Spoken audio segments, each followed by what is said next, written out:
là, attention, on arrête tout, les tasses de thé, les cafés, on regarde plus son mari, on laisse tomber. Les enfants, ils peuvent attendre pour manger, ils peuvent changer les couches après, enfin, qu'ils se débrouillent, il y en a marre. Là, je vous parle d'un des romans qui va marquer l'année, ça s'appelle La part des flammes de Gaël Nohan chez Héloïse d'Ormesson. Ça, c'est même pas mon coup de cœur, c'est ma folie. C'est le livre.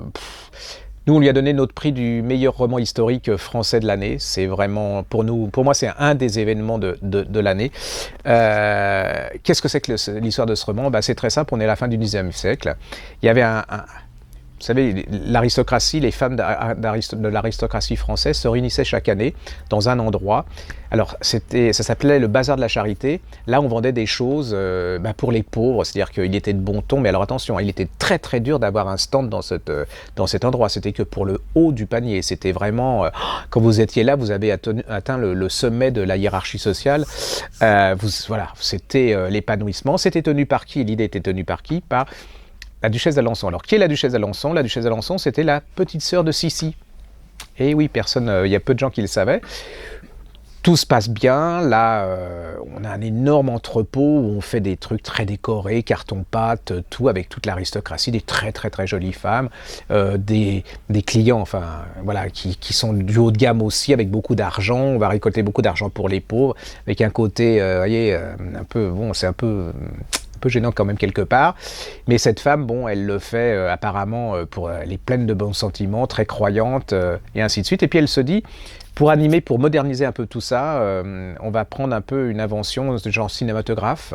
Le problème, c'est qu'à cette époque, le cinématographe marchait avec de l'éther, et l'éther, il y a de l'essence, la machine s'arrête, le technicien prend une allumette pour voir, et là, ça s'enflamme, et va arriver une des plus grosses catastrophes de l'époque, c'est-à-dire qu'on ne peut pas imaginer, il va y avoir 149 morts, hein, plein de blessés.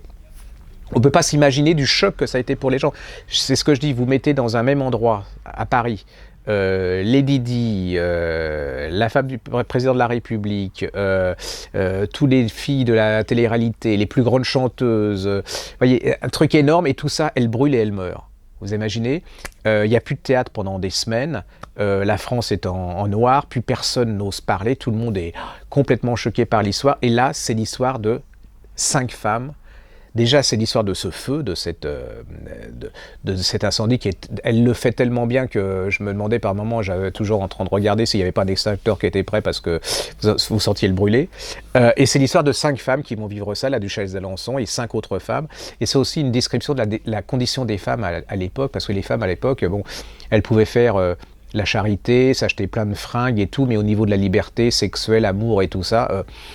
Et là, à travers ces 5 femmes, ces 5 ou 4 femmes, je ne sais plus, enfin c'est pas très important, c'est vraiment le destin de cette époque, c'est extraordinaire, c'est passionnant.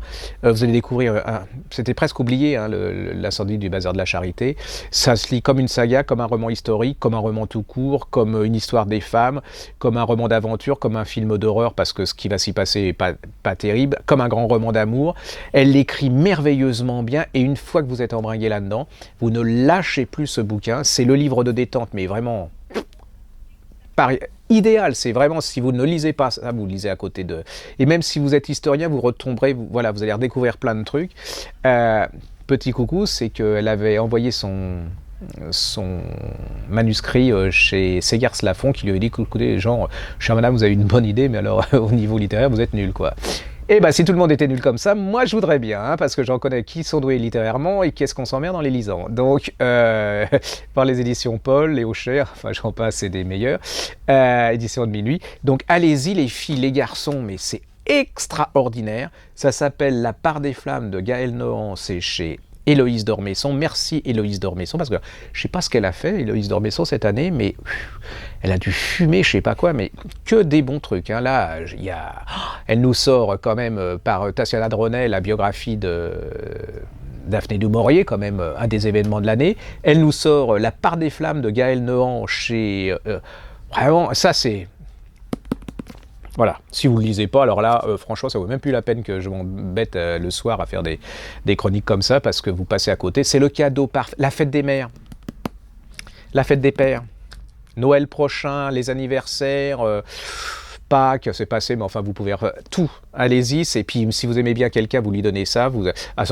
Surtout ne pas offrir aux gens que vous aimez, pas. Parce que là, vous allez leur faire plaisir, c'est pas possible. Non, ça, c'est le livre qu'il faut. C'est l'un des livres qu'il faut lire cette année.